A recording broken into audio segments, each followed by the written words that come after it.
Hey guys, it's John here today. We are going to do a client check in on all of her flower beds. They look so good right now. Um, she has a vegetable garden. She has like 12 containers. So I'm going to show you guys all of her flowers. They are absolutely stunning.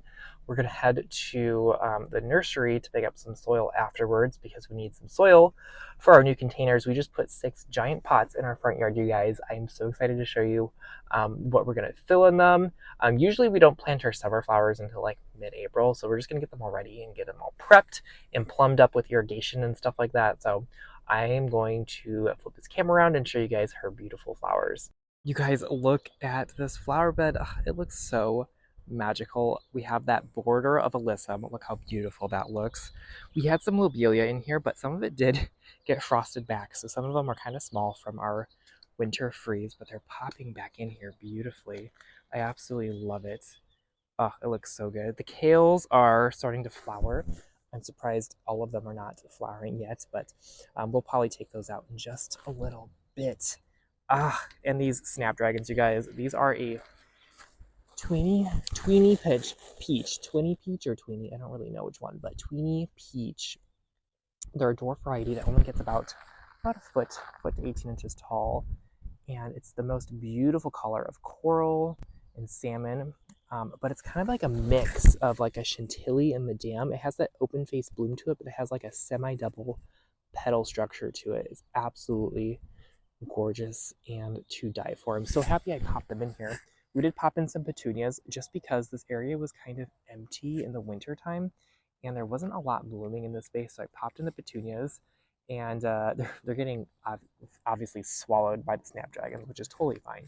We just wanted them for some winter color, but we didn't get a lot of sunlight in this bed because this tree was so full. They limbed it up recently, which we're gonna have to protect it over the summer months. We might wrap it in some tree wrap, but yeah, that extra sunlight is definitely helping all of these plants grow and look absolutely stunning. We went for a baby blue variety of lobelia, and I think that was a really good choice. I love this light blue color in the springtime. I think it just adds a really nice whimsical touch to the garden. We did a taller snapdragon in the back. This is a sonnet rose. It's kind of like a mid-sized snapdragon, about 2 feet tall. And I just love this deep rose color. Look how beautiful that looks. It makes a great cut flower as well. And I'm obsessed. I love it. We did geraniums in the center, more of like a fuchsia geranium. And they are just now starting to chug out some beautiful blooms now that they have a little bit more sunlight since we limbed up that tree. I thought the geraniums were going to get taller than the snapdragons, or else I probably would have put the snapdragons in the middle and the geraniums on the edge, but you know, you live and you learn. I love the way that this bed turned out. I think it's so beautiful and just a really gorgeous combo. I'm obsessed. I'm obsessed with it. I just love this alyssum. It's like a cloud around the edge. And these kales, wow, these kales do look really good over here. So that gave us a lot of really nice winter interest, especially in this front border area. So I'll show you guys the back garden. Well, actually, let me show you the roses here. The roses look so good. She has a lot of iceberg roses that are just now starting to bloom. Look at these. We hard pruned them back in January. We cut them back down to like sticks, you guys. There was no leaves on them, and we gave them some good fertilizer, and they are flushing back. I don't know what's going on, but there's some like taller varieties and some shorter varieties here, and I didn't realize icebergs came that way. So whenever you buy icebergs, make sure you buy them all at the same time because I don't know what it is. That's just how they come at the nursery sometimes, and you can't distinguish the two apart. So anyways, I don't know why that's the case, but sometimes it happens. And we have some olive bushes around the edges here that look so good. We gave them a nice trim when we pruned the roses, and they just add a really good frame and structure to this bed. Now I'll show you guys the back. She has a beautiful vegetable garden back here. That's so, oh my goodness, you guys, it is so stunning. So beautiful. Look at these foxgloves back here. They'll get nice and tall too. That are absolutely gorgeous. And she has some beautiful delphiniums. That this has a really pretty purple wash to it. This is the Guardian Lavender. Look at that. Oh, so stunning, so stunning. She had some anemones in here. They're kind of towards the end of their blooming cycle, but it's kind of this hot pink fuchsia color anemone. Absolutely stunning. She had some white ranunculus. I did add a kale just for some nice winter interest. And then these Madame Snapdragons. Look at these Madame Snapdragons. Aren't these gorgeous? It's a bronze white. So it has that bronzy color with that white marble wash. I love the way it looks with the lavender snapdragon. So pretty. And then she has another bed, kind of the same flowers. We have the Chantilly snapdragons. Y'all know I love the Chantilly with that beautiful ombre. Gorgeous. We have some kale, some more poppies that need deadheading. And she has a rogue sunflower back here. Isn't that fun?